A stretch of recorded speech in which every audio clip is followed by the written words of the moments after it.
জাহিলিয়াতের যুগ, বর্বরতার যুগ, কুসংস্কারের যুগ। কথা ঠিক আছে কিনা? বিশ্বনবী তার অনুপম চরিত্র দিয়ে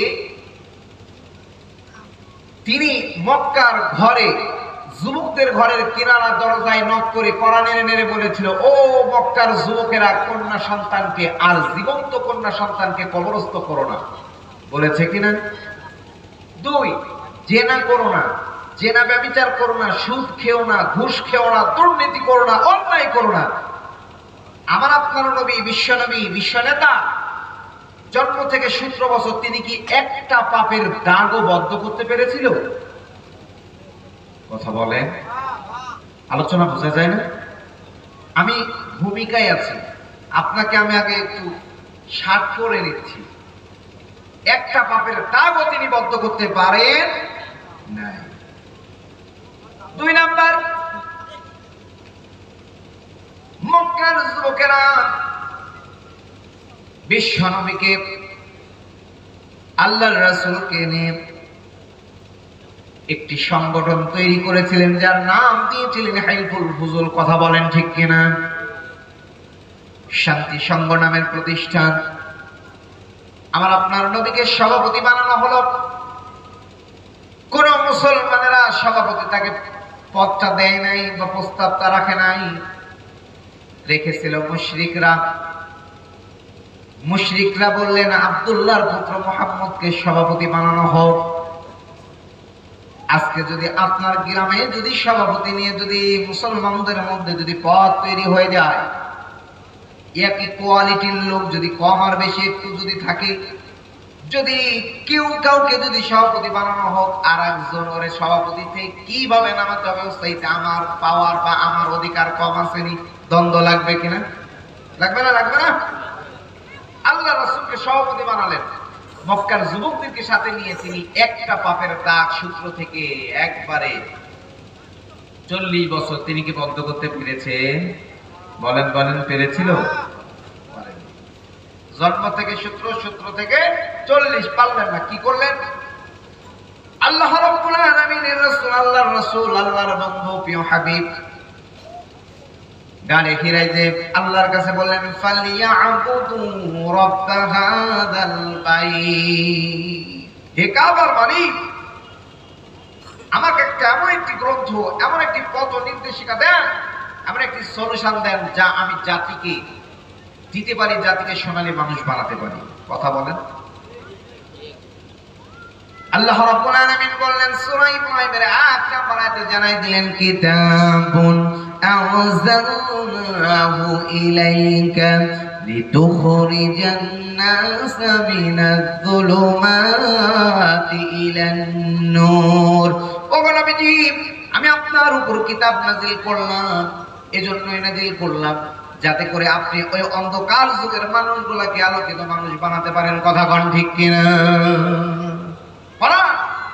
আজকে বলেন তো, সেই কোরআন, যে কোরআন দিয়ে রাসূল আইনে জাহিলিয়াতকে সোনালী সমাজ গড়লেন, আলোকিত সমাজ গড়লেন। আচ্ছা, আপনারা সকলে আমাকে একটু বলবেন যদি বুঝে থাকেন, আজকে সেই কোরআন হাফেজদের সিনায় আছে না নাই? মাদ্রাসায়, মসজিদে, বাড়িতে আছে, তাই না?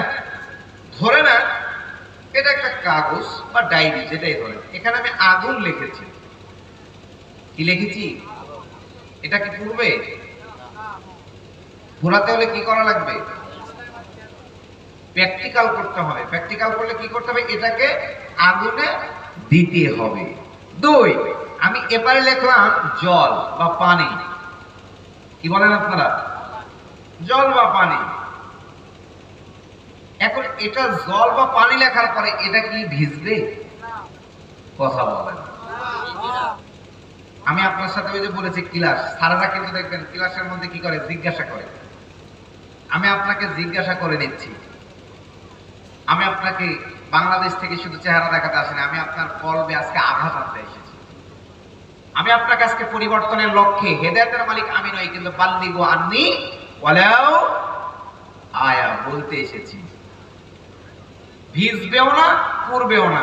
পুরাতে হলে ভিজাতে হলে কি করতে হবে?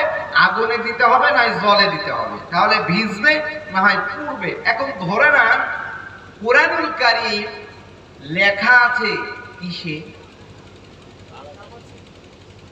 কাগজে কোরআন। কি বলেন?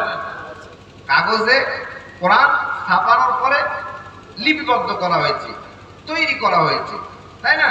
তাহলে কাগজের কোরআন, কোরআন যদি বাড়িতে যদি 1400 বছর 1500 বছরও যদি থাকে, হাফেজদের সিনাই যদি কোরআন থাকে, মাদ্রাসায় যদি কোরআন থাকে, মসজিদে যদি কোরআন থাকে, ওই কোরআন যদি ওইভাবেই রেখে দেন, তাহলে কি সমাজ পরিবর্তন হবে? বুঝেন নাই মনে হয়? ঘর পরিবর্তন হবে, মসজিদ পরিবর্তন হবে, মাদ্রাসা পরিবর্তন হবে, হাফেজরা পরিবর্তন হবে। যদি পরিবর্তন হতেই চায়, তাহলে ওই কাগজের কোরআন প্র্যাকটিক্যালি সমাজে বাস্তবায়ন করার দরকার আছে না নাই? কিন্তু দুঃখ লাগে, কষ্ট লাগে, আজকের মাহফিল যে সকল ভাইরা সাজিয়েছে, এই মাহফিলটা কেন দেয়, কেন হয় বলেন তো? আপনাদের কি কিছু ওয়াজ নসিহত শোনার জন্য? আরে হেদায়েতের মালিক আল্লাহ। আজকে যদি এই মাহফিল থেকে একটা মানুষও যদি হেদায়েত পায়, এই মাহফিলটা আমার আপনার জন্য জান্নাতের ওসিলা হয়ে যাবে। কথা বাস্তব না বাস্তব? তারপরেও আপনারা কেন, যে সকল যুবক ভাইরা মাহফিলটা করবে, তাদের সাথে স্বতঃস্ফূর্তভাবে আমাদের এই মাহফিলটার সাথে অংশগ্রহণ করার দরকার সকলের আছে না নাই বলেন তো? বিরোধিতা করা যাবে? আরে ভাই মাহফিল হচ্ছে, আজকে মাহফিল হওয়ার কারণে শাড়িগাল, বাউল গান, এই যে যত সকল গানগুলো আছে, যাত্রাগুলো উঠে গেছে। কথা বলেন? মাহফিল বন্ধ করবেন, কোরআনের কথা বন্ধ করবেন, বাতিলরা আপনার আমার উপর মাথা চারা দিয়ে বসবে। আমাদের বাংলাদেশের কথা বলছি, এক এমপি বলছে যে এই তাফসীর মাহফিল আর ইসলামী জালসাগুলো হওয়ার কারণে সমাজ থেকে শাড়ি গান, বাউল গান, মানে ফকরিন্দি, লালনগীতি যা আছে সব কিছু আজকে উঠে গেছে, শুধু মাহফিল আর মাহফিল। মুসলিম কিন্তু কত বড় কথা বলবো। আল্লাহ হেফাজত করুক সকলকে, বলেন সকলে বলে আমিন।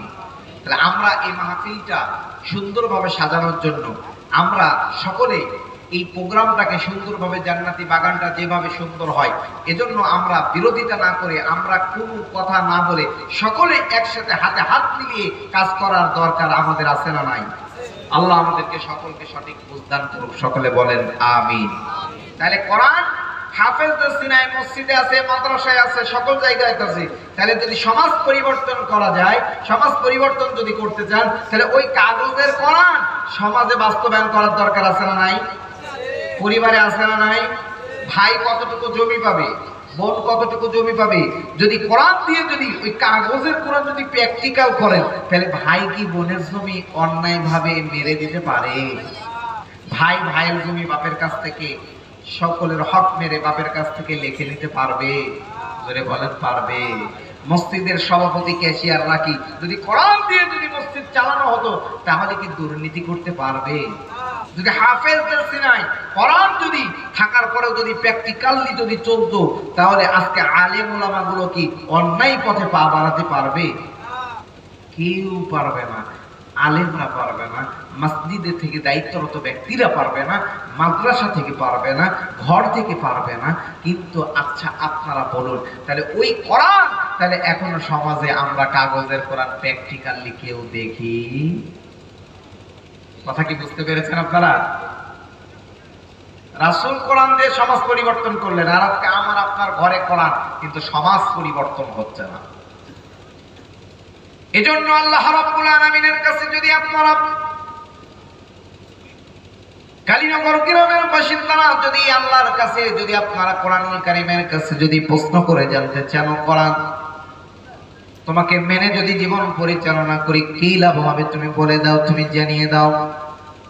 কোরআনুল কারীম সূরা জুমারের 27 নম্বর আয়াতে জানাই দিয়েছেন, ওয়ালাকাদ দারাবনা লিন-নাসি ফি হাযাল কুরআনি মিন কুল্লি মাসালিন লাআল্লাহুম ইয়াতাযাক্কারুন। চিৎকার দিয়ে বলেন আল্লাহু আকবার।